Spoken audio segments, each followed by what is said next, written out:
Ya, halo saudara sekalian. Kita berjumpa lagi. Kita lanjutkan materinya tentang dasar listrik. Ya, sebagai pembuka, kita mulai dulu dari teori atom dan elektron. Sebetulnya ada banyak teori atom, mulai teori atom Dalton, Rutherford dan lain sebagainya. Tapi saya langsung ke materi tentang teori atom Bohr. Jadi menurut teori atom Bohr itu, atom itu terdiri dari inti dan kulitnya. Nah, inti atom itu terdiri dari neutron dan proton. Neutron itu muatannya netral, sedangkan proton muatannya positif. Nah, di sekitar inti itu dikelilingi oleh elektron-elektron yang mengitari intinya. Elektron itu muatannya negatif. Nah, suatu atom muatannya itu netral jika jumlah elektron dan jumlah protonnya sama. Jadi dalam kondisi normal jumlah elektron dan proton dalam sebuah atom itu sama. Nah, elektron yang berada di yang mengelilingi inti atom tersebut itu ada beberapa kulit atau orbit. Nah, kulit orbit itu ada tingkatannya berdasarkan tingkatan energinya. Dan elektron bisa pindah dari satu kulit atau orbit ke orbit lainnya. Jika dia pindah ke orbit yang lebih tinggi, maka dia perlu energi atau perlu menyerap energi. Sedangkan jika dia turun ke ke orbit yang lebih rendah, dia akan memancarkan foton. Ya, apalagi ya? Oh ya, massa dari atom itu berasal dari proton dan neutron, karena massa elektron itu sangat jauh lebih kecil dari massa proton dan neutron, jadi bisa diabaikan massa elektronnya. Oke, sampai di sini kita lanjutkan. Nah, kalau kita lihat secara dua dimensi itu seperti ini. Contohnya di sini adalah contoh atom silikon. Silikon memiliki 4 elektron valensi. Elektron valensi itu adalah elektron terluar. Jadi di sini ada kulit pertama itu 2 elektron, kulit kedua 8 elektron, lalu kulit terluarnya itu ada 4 elektron, yaitu 1, 2, 3, 4. Nah, jumlah elektron valensi ini sangat berpengaruh terhadap karakteristik dari atom tersebut. Jadi elektron valensi ini yang akan membentuk ikatan kimia.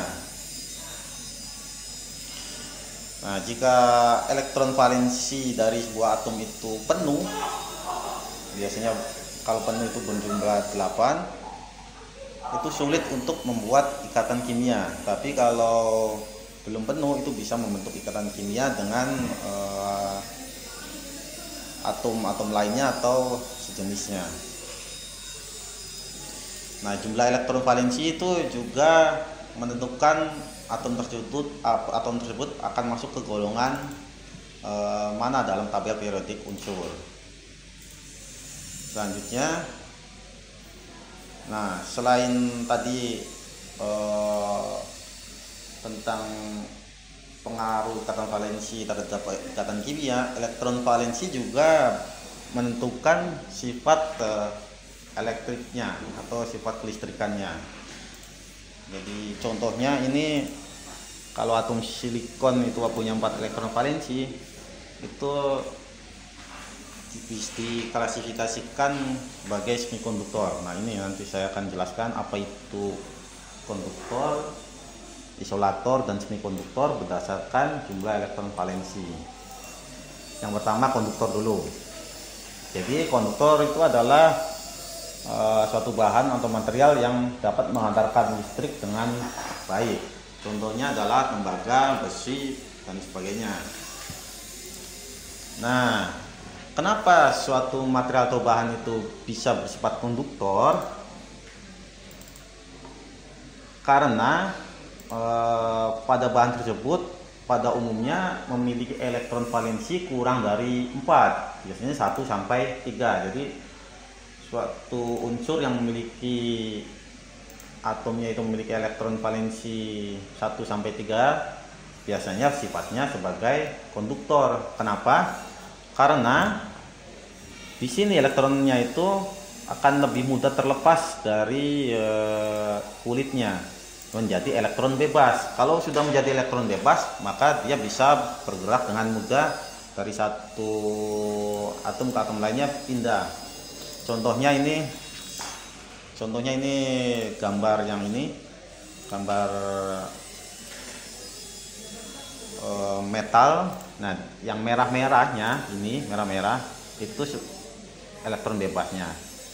Nah, elektron kalau sudah menjadi elektron bebas, ketika dikasih sumber tegangan walaupun kecil, dia akan bergerak menabrak elektron berikutnya pindah dari satu titik ke titik lain, terus menjadi mengalirkan arus listrik. Itu adalah konduktor. Jadi konduktor, ingat elektron valensinya itu antara 1 sampai 3. Sehingga dia mudah untuk melepaskan dari kulit atomnya. Nah, berbeda dengan konduktor, kalau isolator itu elektron valensinya biasanya sudah penuh, sehingga dia terikat sangat kuat dengan atom tersebut, dengan intinya. Akibatnya elektron sulit untuk menjadi elektron bebas yang terbebas dari orbitnya. Sebetulnya isolator bisa, elektron dari material isolator bisa bebas tapi dengan kasih energi yang tinggi, yaitu misalkan energi panas. Akan tetapi sebelum elektronnya itu terbebas dari orbitnya, materialnya akan meleleh terlebih dahulu. Jadi sangat sulit untuk membebaskan elektron dari material isolator. Nah, bagaimana dengan material semikonduktor? Nah, contohnya ini material semikonduktor adalah silikon dan germanium. Itu biasanya berada, kalau tabel periodik unsur, berada di golongan 4A. Kenapa? Karena di golongan 4A ini elektron valensinya ada 4. Ini semikonduktor silikon 1, 2, 3, 4. 1, 2, 3, 4. Germanium juga 1, 2, 3, 4. Nah, apa beda silikon dan germanium? Kita lihat jumlah orbitalnya.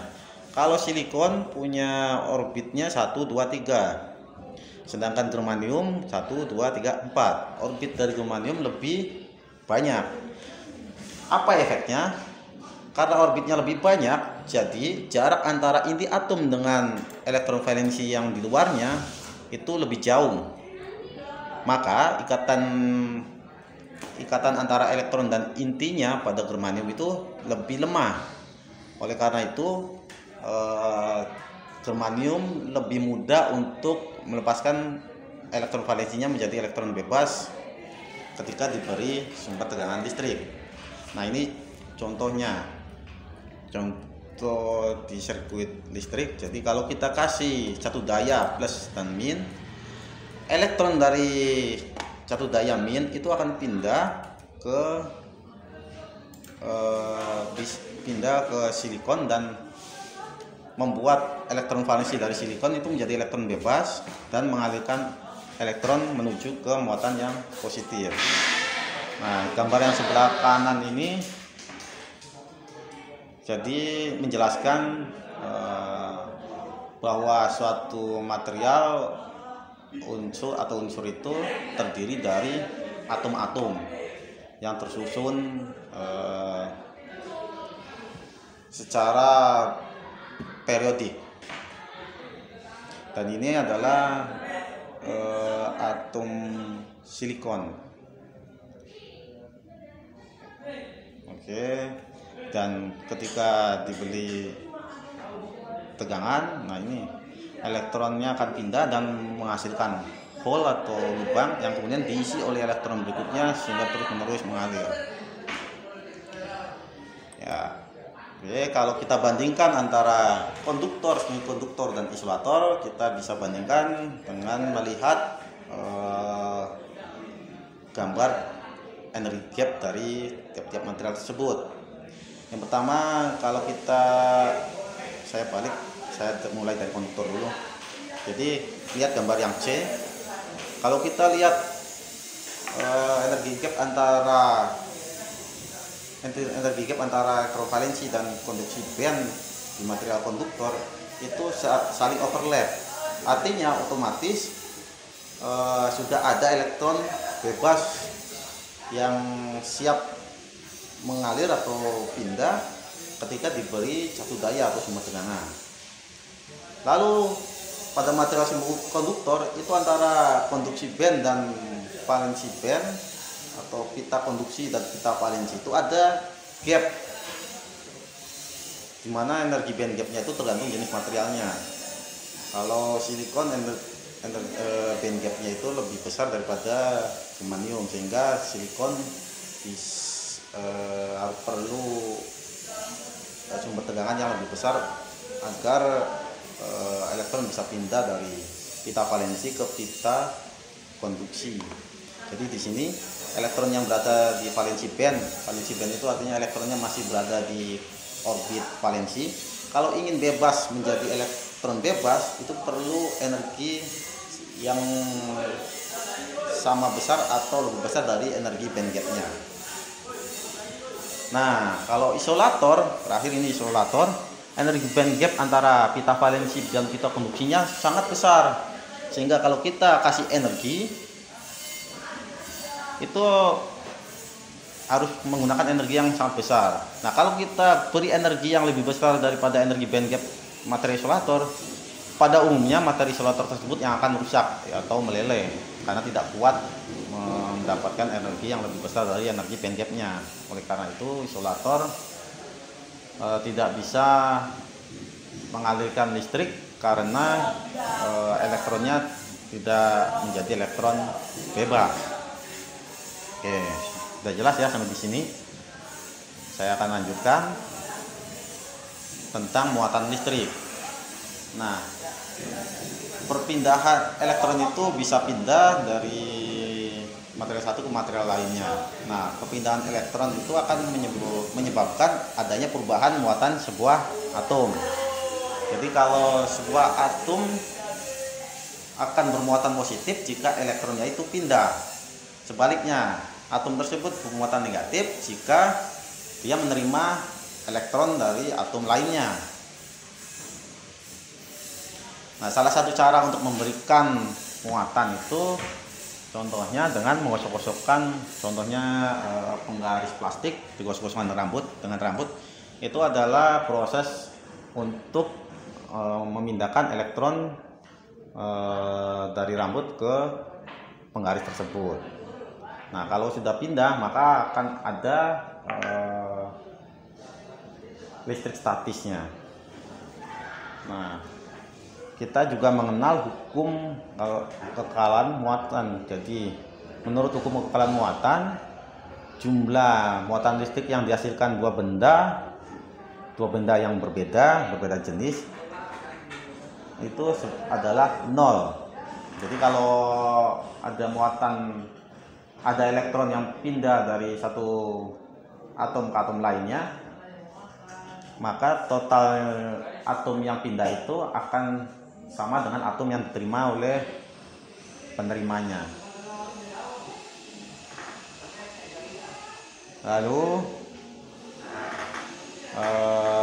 jika suatu benda memiliki atom yang muatannya sama, maka akan saling tolak menolak. Sebaliknya jika muatannya beda, plus dan min, maka akan saling tarik menarik.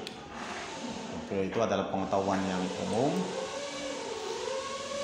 Selanjutnya tentang gaya Coulomb. Ya, sebelumnya sudah disinggung bahwa material yang muatannya sama akan tolak menolak, sedangkan jika muatannya berbeda akan saling tarik menarik. Nah, berapa besarnya gaya tolak menolak dan tarik menarik tersebut dinyatakan dengan hukum Coulomb, di mana hukum Coulomb tersebut menyatakan bahwa gaya tersebut akan sebanding dengan muatannya masing-masing dan berbanding terbalik dengan kuadrat jarak antara kedua muatan tersebut dan dikalikan dengan konstanta K.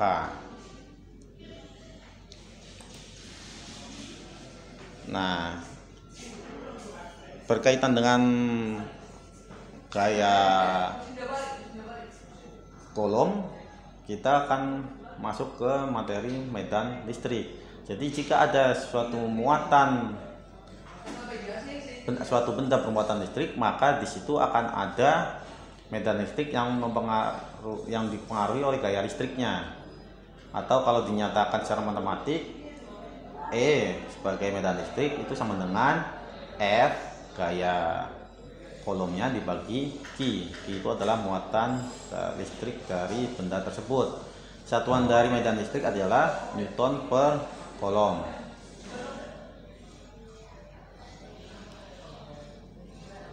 Nah, yang pertama kita bahas yaitu tentang medan listrik sebuah muatan titik. Jadi kalau misalkan muatannya itu adalah titik, maka medan listrik dari suatu muatan titik tersebut itu arahnya selalu menjauhi muatan positif dan menuju muatan negatif. Jadi kita lihat gambar yang sebelah kiri. Jadi untuk muatan yang plus yang warna biru itu arah medan listriknya menjauhi muatan plus, arahnya keluar. Sedangkan yang min itu arahnya masuk ke min. Bagaimana kalau muatannya itu sama-sama positif atau sama-sama negatif? Jika sama-sama positif, maka kedua muatannya akan sama-sama keluar dari muatan tersebut arah medannya. Kalau negatif ya sama-sama masuk, jadi akan saling tolak menolak.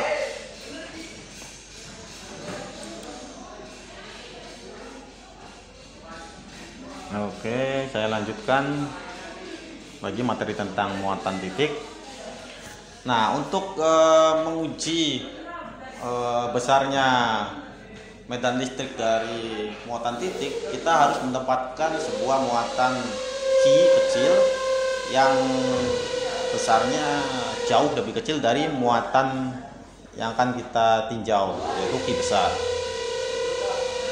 Nah, ini sebagai contoh Q besar positif dan Q kecilnya itu sembarang dengan jaraknya R. Maka gayanya adalah K kali Q besar kali Q kecil bagi R kuadrat, dan medan listrik dari Q besar itu adalah F dibagi Q kecil, sehingga medan listriknya itu sama dengan K dikali Q besar per R kuadrat. Ini adalah untuk mencari besarnya medan listrik dari muatan Q besar. Ya, saya lanjutkan. Lalu bagaimana jika muatan uji itu berada di antara dua muatan titik? Nah, jika kondisinya seperti ini, maka berarti muatan uji tersebut akan menerima dua gaya,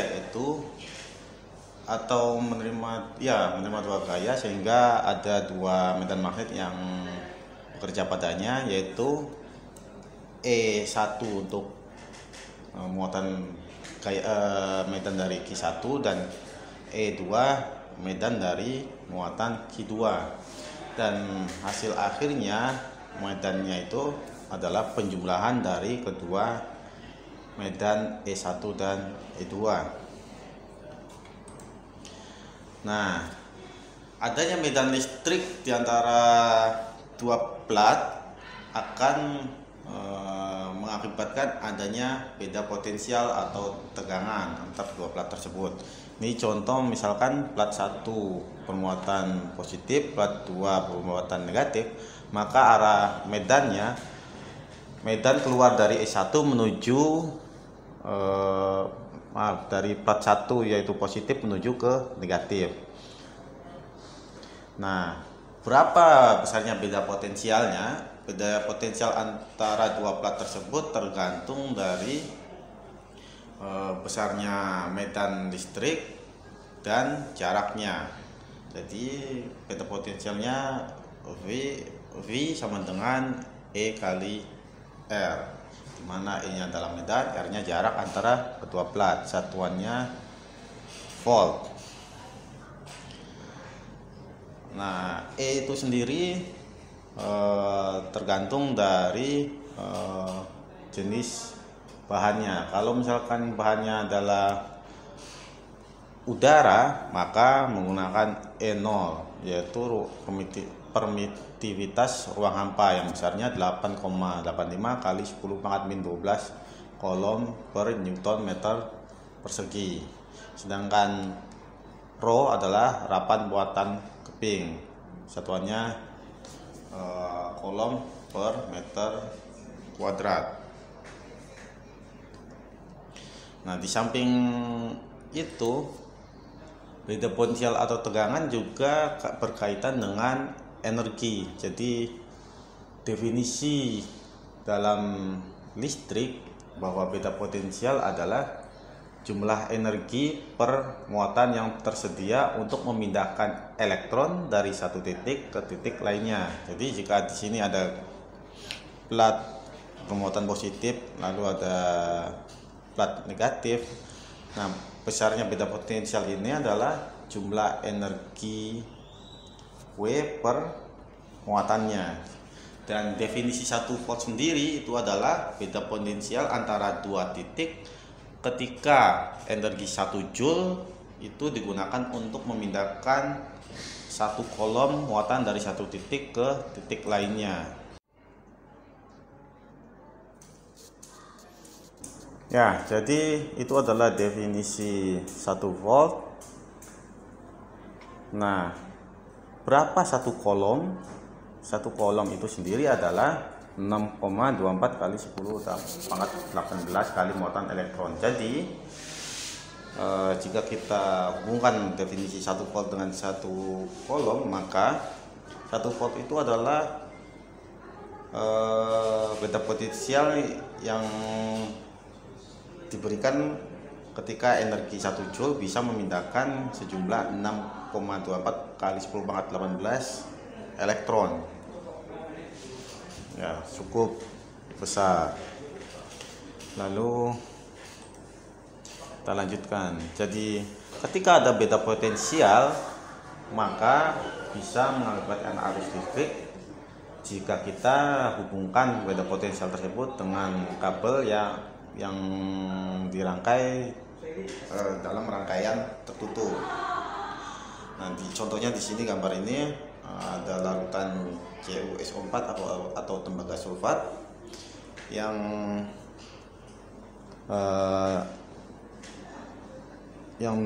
di dalamnya terdapat dua elektroda, yaitu zinc sebagai anoda dan tembaga atau Cu sebagai katodanya. Dan jika kita hubungkan dengan kabel yang dihubungkan dengan galvanometer atau ampermeter, maka ada arus listrik yang mengalir. Nah, di sini gambar elektron mengalir itu, arah aliran elektron itu berlawanan dengan arah arus listrik. Sebetulnya yang mengalir itu adalah elektron, tapi kita biasa menggunakan definisi arus listrik. Jadi kalau arus listrik berarti mengalir dari tembaga menuju ke zinc, tapi arah elektron dari zinc menuju tembaga. Dan tegangan itu sendiri ada dua jenis, yaitu tegangan DC atau searah dan tegangan AC atau bolak-balik. Nah, kalau tegangan DC itu contohnya baterai, aki, kemudian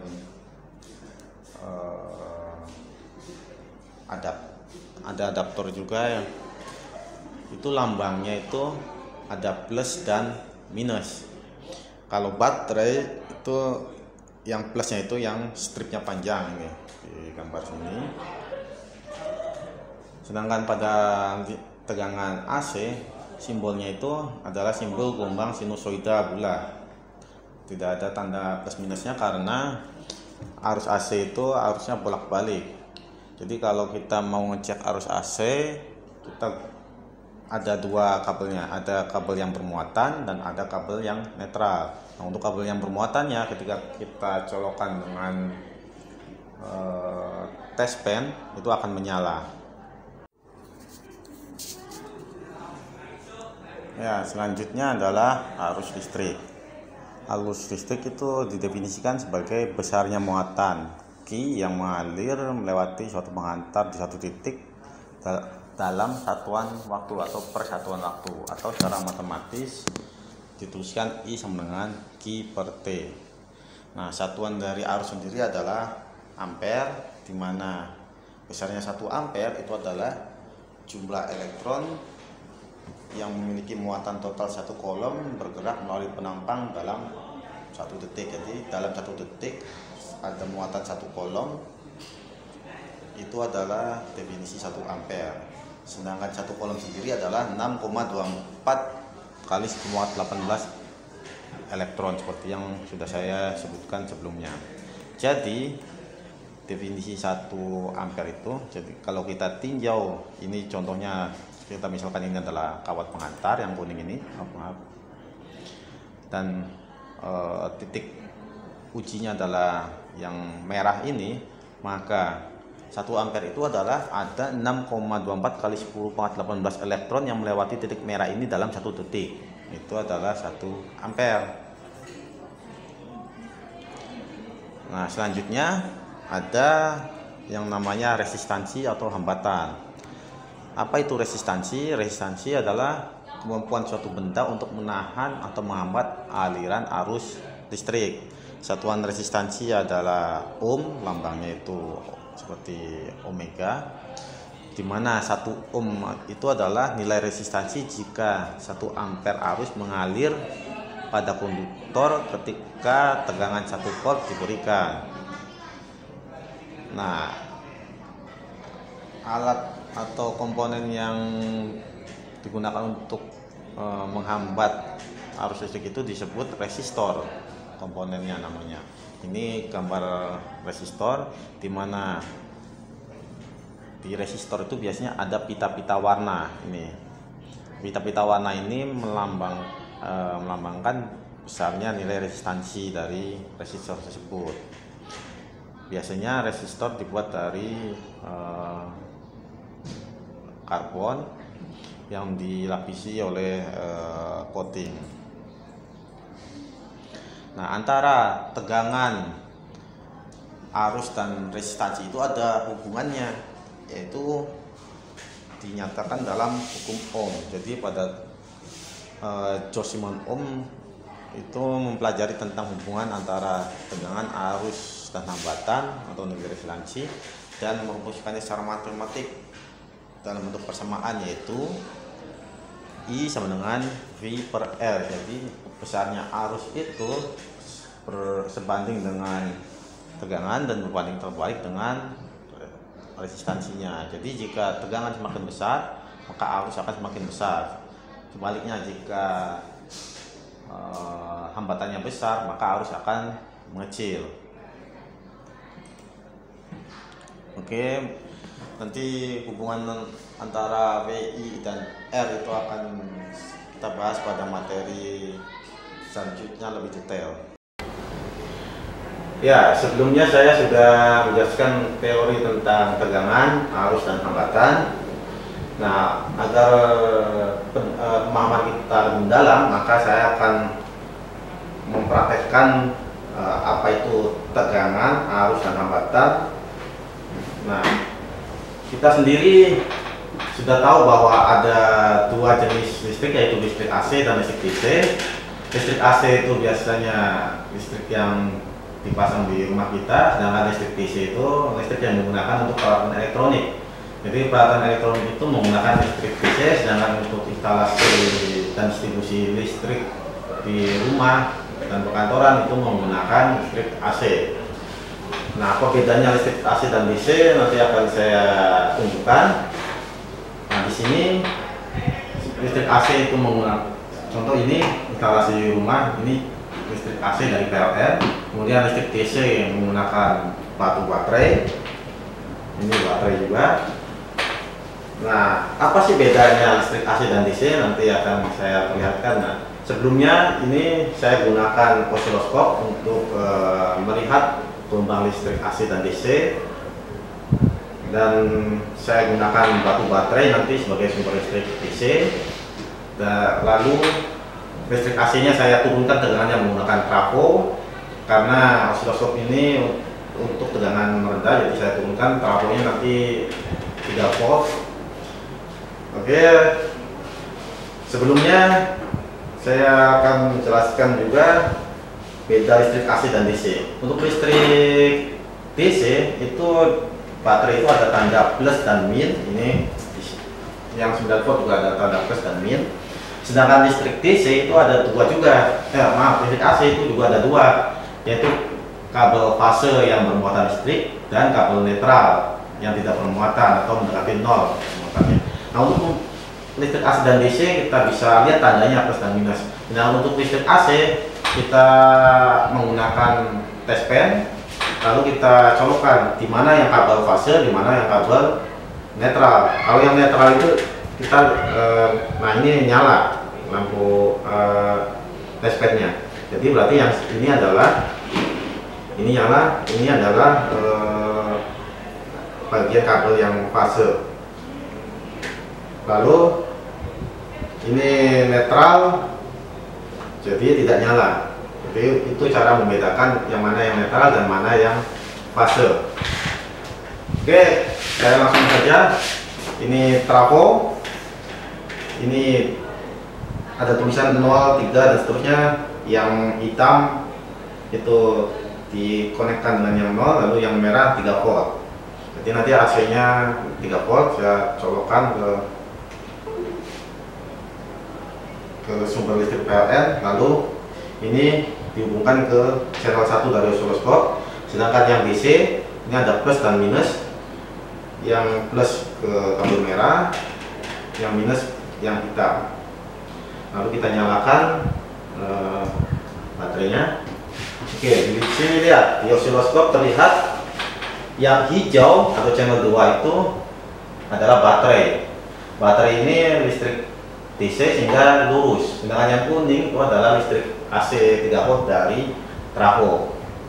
Jadi itu adalah beda listrik AC dan DC. Jadi kalau AC tegangannya bolak-balik membentuk gelombang sinusoidal, sedangkan DC searah lurus. Nah, selain baterai, sumber listrik DC juga bisa menggunakan satu daya. Nah, ini seperti ini. Ini satu daya yang mengubah listrik AC menjadi DC. Ya, lalu bagaimana cara mengukur tegangan dan arus? Nah, untuk mengukur tegangan kita menggunakan alat namanya voltmeter, sedangkan untuk mengukur arus kita gunakan alat namanya ampermeter. Nah, ampermeter dan voltmeter itu terdapat pada alat namanya multimeter. Jadi dalam multimeter ini ada voltmeter, ada ampermeter, ada juga ohmmeter untuk mengukur resistansi. Nah, beberapa multimeter ada juga bisa mengukur kapasitansi dan induktansi, tapi tidak semuanya. Nah, oke, kita langsung praktekkan saja bagaimana cara mengukur tegangan. Di sini ada dua jenis multimeter. Yang pertama ini multimeter digital dan yang ini multimeter analog. Untuk multimeter digital itu sangat mudah penggunaannya. Kita tinggal pindahkan ini. Kita pindahkan. Nah, untuk mengukur tegangan di sini ada V, kemudian ada gelombang sinusoidal berarti adalah listrik AC, kemudian V strip titik-titik ini adalah listrik DC. Nah, untuk mengukur tegangannya, contoh kita gunakan untuk mengukur tegangan dari PLN. Kita pindah ke sini. Nah, 750. Kenapa 750? Karena tegangan listrik PLN itu 220, jadi lebih besar dari 200. Kalau kita gunakan 200, maka terlalu besar.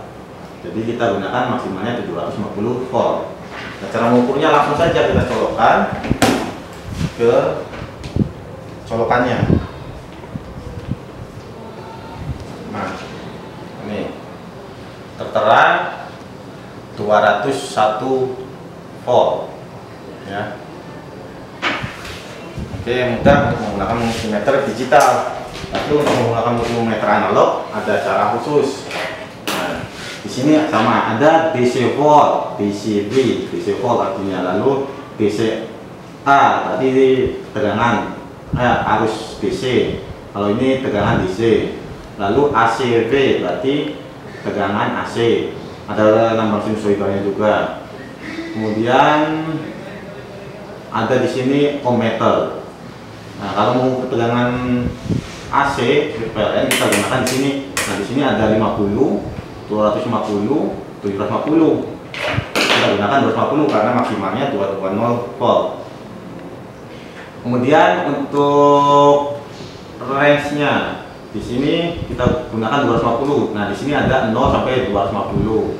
Ada juga yang 0 sampai 50, 0 sampai 10 itu ada rentangnya. Jadi kita gunakan yang mana? Kalau kita gunakan yang di sini 50, maka kita gunakan rentangnya 0 sampai 50. Kalau kita gunakan 250 berarti rentangnya dari 0 sampai 250 yang atasnya. Jadi di sini ada skala yang berbeda-beda tergantung yang kita gunakan. Kalau karena kita gunakan 250, kita gunakan yang ini 0 sampai 250 volt. Nah, kita praktekkan.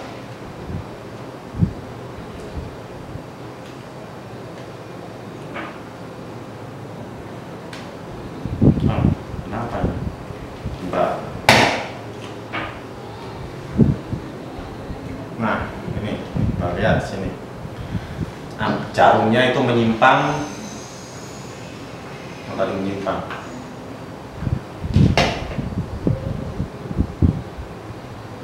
Nah, ini jarum menyimpang di angka sekitar 200-an.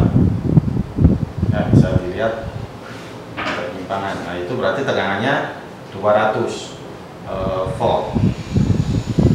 Oke. Lalu bagaimana kalau mengukur tegangan DC? Tegangan DC kan ada plus dan min. Nah, ini pakai baterai ya, pakai baterai. Ini yang merah, ini adalah plus, yang ini yang min. Nah, cara mengukurnya kalau pakai digital, kita pindah dulu ke volt DC, maksimalnya ke 20 volt. Setting ke 20 volt, lalu kita ukur. Yang merah ke plus, yang hitam ke min.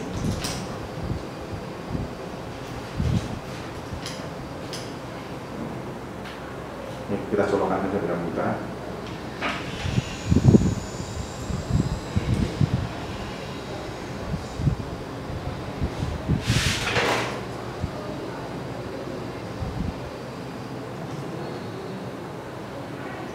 Oh, menyalakan.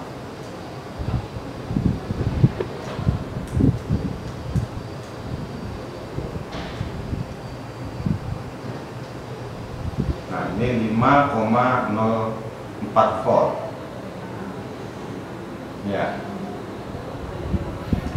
Kalau menggunakan multimeter analog, nah di sini skalanya ada 2,5, 10, 50. Kita gunakan 10 saja karena tegangannya 5 volt. Jadi kalau yang 10 skalanya dari 0 sampai 10. Kita hubungkan. Yang hitam ke min dan yang merah ke plus. Nah, menyimpang di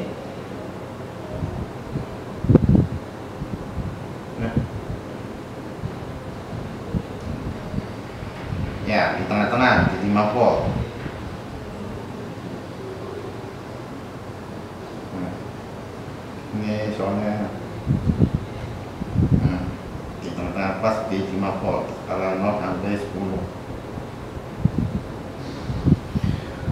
Oke, itu cara mengukur tegangan. Jadi kalau untuk mengukur tegangan harus cara paralel. Berbeda dengan mengukur arus. Kalau arus harus seri. Bagaimana seri itu maksudnya gini. Nah, ini kan plus dihubungkan ke resistor lalu ke LED. Ini secara seri. Saya gunakan resistornya 2 agar bisa mengurangi arus listriknya. Saya gunakan 2, ini secara seri. Kemudian dari resistor ke LED, dari LED ke negatif dari LED. Nah, ini nyala. Nah, itu kalau ukur tegangan kan gini caranya. Contoh misalkan berapa tegangan di resistor 1, kita ubah ke ohm. Ini maksimal 2000 ohm. Saya gunakan yang digital saja biar mudah ya bacanya. Nah, kalau ukur tegangan itu dari sini. Ini tegangan. Oh, maaf, ini ohmnya salah. Nah, ini. Nah, ini berarti tegangan di resistor 1,55. Kemudian resistor kedua tegangannya 1,55 juga karena resistansinya sama. Kemudian di LED berapa? LED 1,93. Jadi total tegangan dari resistor 1 ditambah resistor 2 dan tegangan di LED itu harus 5 volt sesuai dengan inputnya, yaitu 5 volt. 155 tambah 155 berarti sekitar 3,1, lalu tambah sisanya tegangan LED. Itu mengukur tegangan paralel. Kalau mengukur arus bukan begitu. Kalau mengukur arus harus seri. Jadi kita gunakan ini, pindah ke A yang ini karena DC, A yang DC yang straight. Maksimalnya berapa? Kita coba dulu yang 20 mili. 20 M artinya 20 mili ampere. Nah, kita lihat sini. Yang kita lakukan yaitu mencabut ini, mencabut min atau plus bisa. Lalu dari positif ke resistor 1, resistor 2 LED, dari LED ke multimeter, lewat multimeter ke negatif multimeter ke negatif baterai, jadi secara seri. Nah, ini LED nya nyala, arus yang terukur 6,07, 6,2 nggak stabil ya, harusnya sekitar 6 ampere, 6 mili ampere maaf, karena saya di sini menggunakan maksimal 20 mili ampere. Nah, 6 mili ampere arus yang terukur. Oke, begitu cara mengukur arus. Ingat, kalau mengukur arus jangan colok langsung secara paralel, tapi harus dilepas, kemudian arus listriknya harus melewati ke multimeter. Ya, untuk video kedua ini saya cukupkan sekian. Akan saya lanjutkan di video berikutnya, tentunya dengan materi yang berbeda. Sampai jumpa.